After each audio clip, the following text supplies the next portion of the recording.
When Sven's father died, he died here at home on the farm. His wife was with him and followed him in that process as far as she was able to. She sensed the point at which he left. It was very beautiful. He died in the early hours of the morning, and when we all went across, the house was just totally radiant with light, very moving. So there was this sort of very sacred, blessed presence of his being, really. And I found it, I had some nursing experience, so I felt confident about preparing the body, and I also had friends who had done that before, so it was reassuring to be able to speak to somebody about, to get a reminder about what to do. And so just to be with him in those hours after death, and to wash his body and to prepare him, and we dressed him in his favourite clothes and laid him out on the bed. It was just enormously special, and it makes for a very personal and very meaningful experience, I think, in that whole process of leave-taking and letting go and releasing. And later, when the family arrived, we had a nephew who was quite young. He was 3 or 4 at the time, and I was struck. We would be sitting next door in the living room, drinking tea, and this young child was able to sort of run back and forth between the bedroom where his grandfather was and back into us, and it all felt really normal and healthy and human, and I very much appreciated that. I think, to be honest, it's absolutely strange and an extraordinary thing to have your father suddenly lying there cold and quiet, and he's not there but he's there or something. It's a surreal and different experience, and I wasn't prepared for it. But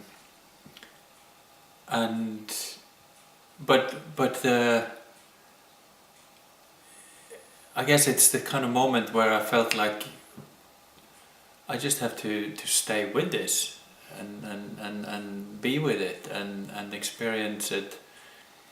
There was nowhere to go, and I was grateful for the whole setting and the whole thing, the way it unfolded. But it was also, it wasn't easy. I didn't help dress and clean the body. I did. I sort of got very engaged in other arrangements and what needed doing. We had family coming from overseas, and we had to. We wanted him buried at home, so I cited a grave, spoke to the planning authorities to get permission for that, which was okay. And I went to my wood workshop and built the coffin. So quite soon after his death, I found myself very occupied with practical logistics, which was a way of dealing with feelings, but at the same time it was also a way of not fully dealing with feelings. It was a way of avoiding somehow. And interestingly enough, in years following his death, I looked back at those immediate days afterwards and realized that I hadn't really dealt with my personal feelings to the extent that maybe I should have done, because I got so bogged down in making this beautiful, amazing coffin and everything else.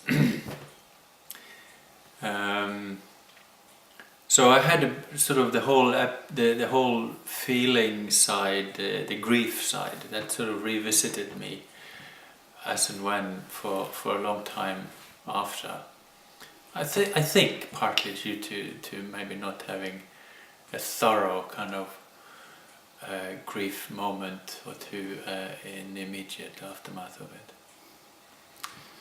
But all the same, you know, I was extraordinarily grateful for the opportunity to have the whole thing held in the way we did it, to be able to make a coffin, and I made him a ship. I mean, he was a chieftain of sorts in his own right, and I made him a very special designed coffin, which I felt, you know, was a way of honouring a great person.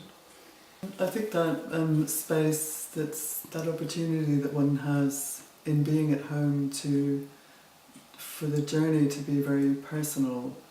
For example, so Sven made this beautiful coffin, and the sheet that we lined the coffin with had a particular association and meaning with it, and because his father also was a craftsman, we put in some beautiful old tools with him, and just the whole opportunity to, somehow, for me anyway, there was a sense of, you know, there's a whole story here, a whole kind of web of life and a whole web of meaning, of which all of us, you know, are a part. And I think at a time of loss like that, to be part of and to be held in that web felt very soothing and comforting and warm and loving for all of us.